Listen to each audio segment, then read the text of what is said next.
வணக்கம். இன்னைக்கு நாம ஒரு முக்கியமான புத்தகத்தை பத்தி கொஞ்சம் ஆழமா பேச போறோம். கென் வில்பரோட தி ஸ்பெக்ட்ரம் ஆஃப் கான்ஷியஸ்னஸ். ஆமா, இது உணர்வு நிலை, உளவியல், ஆன்மீகம்னு நிறைய விஷயங்களை தொடக்கூடிய ஒரு புத்தகம். கொஞ்சம் சிக்கலானதுதான், ஆனா ரொம்ப ஆழமான கருத்துக்கள் இருக்கு. நிச்சயமா. எங்க நோக்கம் என்னன்னா, இந்த புத்தகத்தோட சாராம்சத்தை உங்களுக்காக எளிமையா கொண்டு வரதுதான்.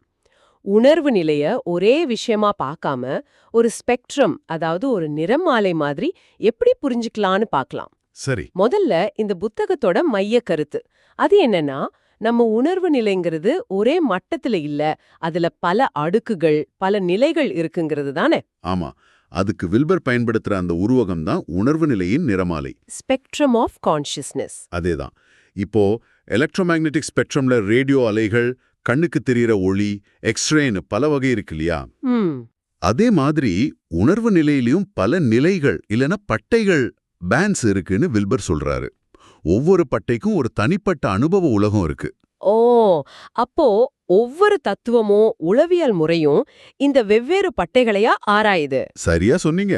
மேற்கத்திய சைக்கோதெரபி, கிழக்கத்திய தியான முறைகள்னு எல்லாமே இந்த ஸ்பெக்ட்ரம்ல ஒவ்வொரு குறிப்பிட்ட பேண்டை தான் குறிவைக்குது. அதுக்கேத்த மாதிரி வெவ்வேறு கருவிகள், வெவ்வேறு மொழிகளை பயன்படுத்துது.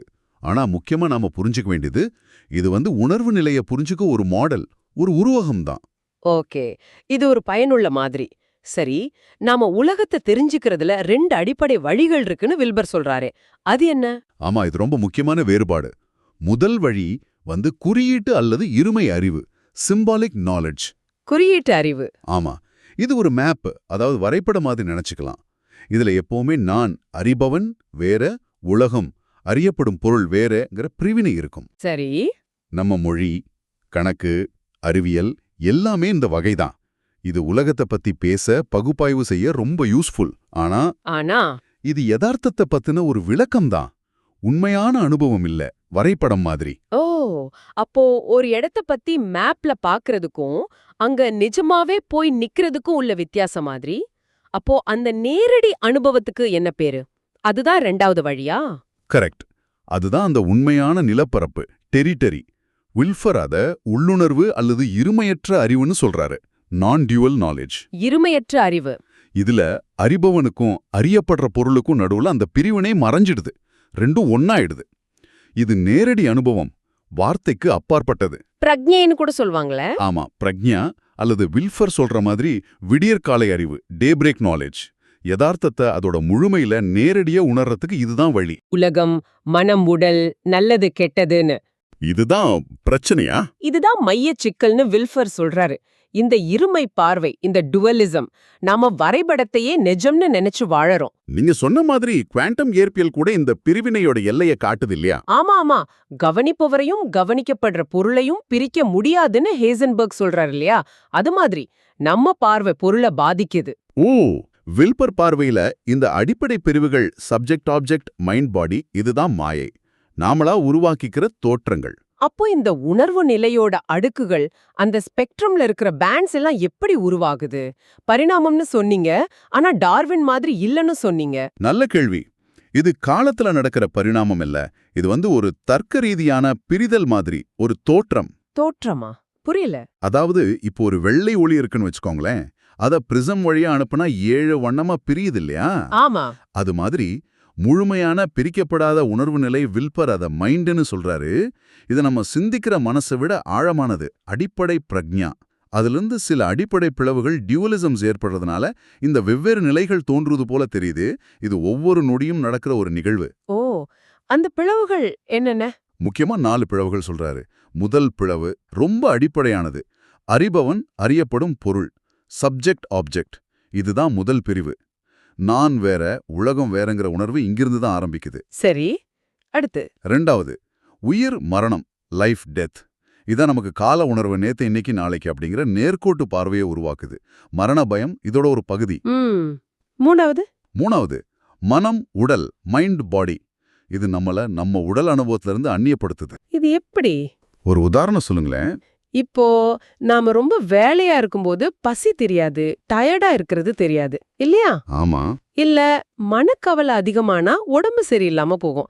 ஆனா நாம மனசு வேற உடம்பு வேறன்னு நினைச்சுக்கிறோம். இதுதான் அந்த பிளவு. நம்மள முழுமையான சென்டார் நிலையிலிருந்து இது பிரிக்குது. சென்டார்னா? உடல் மனம் சேர்ந்த நிலையா? ஆமா. 4வது பிளவு ஆளுமை நிழல், பர்சோனா ஷேடோ. இது நம்ம மனசுக்குள்ளேயே நடக்குது. ஆளுமை நிழல். ஆமா, நம்மளோட நல்ல குணங்களை மத்தவங்க ஏத்துக்கிற குணங்களை பெர்சோனா காட்டிக்கிட்டு, நமக்கு பிடிக்காத, நாமளே ஏத்துக்காத, சமூகமும் ஏத்துக்காத விஷயங்களை நிழலா ஷேடோவா ஒதுக்கி அமுக்கி வச்சிடுறோம். ஓ, சரி சரி. அப்போ இந்த 4 பிளவுகளும் சேர்ந்துதான் நம்ம அனுபவ உலகத்தை உருவாக்குது. ஆனா இது யதார்த்தத்தை சிதைக்குதுன்னு சொல்றீங்க. இதுதான் துன்பத்துக்கு காரணமா? கரெக்ட். ஒவ்வொரு பிளவும் யதார்த்தத்தோட ஒரு பகுதியா மறைச்சிடுது. நாம ஒரு துண்டுப்பட்ட உலகத்தை தான் அனுபவிக்கிறோம். இதனால தான் நமக்குள்ள முரண்பாடுகள், பயங்கள், மனச்சிக்கல்கள், ஒரு திருப்தி இல்லாத நிலை வருதுன்னு வில்ஃபர் சொல்றாரு. முழுமையை இழந்துட்ட மாதிரி ஒரு உணர்வு. அப்போ இதுக்கு தீர்வு இருக்கா? இந்த பிளவுகளை சரி செய்ய முடியுமா? அந்த முழுமையை நோக்கி போக முடியுமா? முடியும். அதுக்கு பேரு தான் மீள் ஒருங்கிணைப்பு அல்லது உள்நோக்கிய பயணம். எப்படி பிரிஞ்சு வந்தோமோ அப்படியே திரும்பி போறது. திரும்பி போறதா? ஆமா. இதுக்கு தான் பல உளவியல் சிகிச்சை முறைகளும் ஆன்மீக பயிற்சிகளும் உதவுது.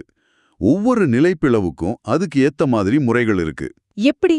கொஞ்சம் சொல்லுங்களேன். இப்போ அந்த 4வது பிளவான நிழல் பகுதியை சரி செய்ய கெஸ்டால்ட் தெரப்பி, சைக்கோ அனாலிசிஸ் மாதிரி ஈகோ லெவல்ல வேலை செய்யற சிகிச்சைகள் உதவும்.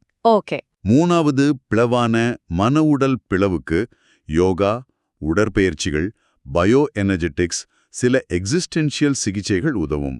இது நம்ம உடல் உணர்வுகளோட இணைக்கும். சரி, இன்னும் ஆழமான பிளவுகளுக்கு, அந்த முதல் 2 பிளவுகளுக்கு? அதுக்கு தியானம், சுய விசாரணை, செல்ஃப் இன்குவைரி மாதிரியான பயிற்சிகள். நான் யார்னு கேட்கறது மாதிரி. வில்பர் இத திறமையான வழிமுறைகள் அபாயான்னு சொல்றாரு. இது எல்லாத்திலயும் பொதுவா என்ன நடக்குது? பொதுவா பார்த்தா கவனத்தை ஒருமுகப்படுத்தி நம்ம வழக்கமான மன ஓட்டத்தை நிறுத்தி நேரடியான விழிப்புணர்வை ஏற்படுத்துறது தான் நடக்குது. இவ்ளோ பயிற்சிகள், வழிமுறைகள் எல்லாம் இருக்கு. ஆனா கடைசியா வில்பர் சொல்ற ஒரு விஷயம் கொஞ்சம் குழப்பமா இருக்கு. நாம அந்த அடிப்படை உணர்வு நிலையான மைண்ட அடையவே முடியாதுன்னு சொல்றாரே, ஏன் அப்படி? ஆமா, இதுதான் அந்த பயணத்தோட ஒரு முக்கியமான கொஞ்சம் முரணான உண்மை. நாம அதை அடைய முடியாது. ஏனா நாம் ஏற்கனவே அதுவாகவே இருக்கோம். That which is always already. அது நம்மோட இயல்பு.